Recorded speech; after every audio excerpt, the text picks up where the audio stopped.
काश न मिलल रहिती न प्यार कब होइत ना दिल मोरा तड़पित न अखिया भी रोइत।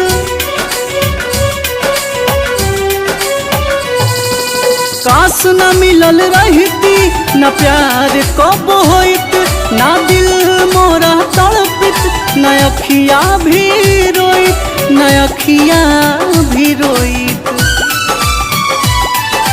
कैसे कही कि अपन अब बेगाना भइल बा मरहम लगावे वाला ही जखम दे गइल बा।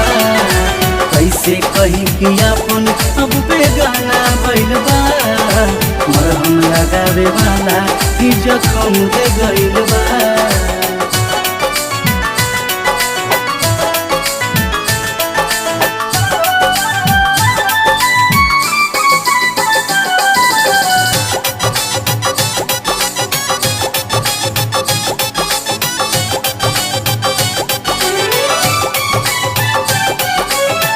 रहे ना उम्मीद कब ऐसन पल आई खुद से ज्यादा चाहे वाला करी बेवफाई।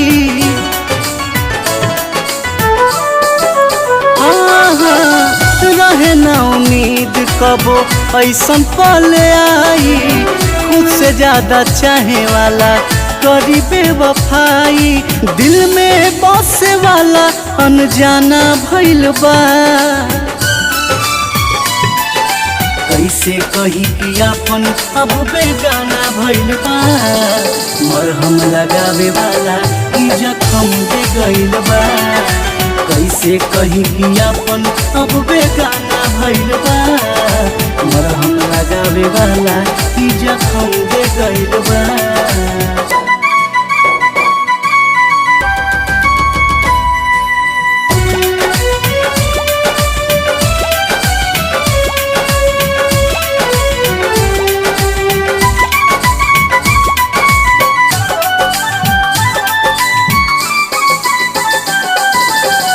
प्यार का होला ना तू बुझ पैली जान जान कही के हमर जनवे ले गईली।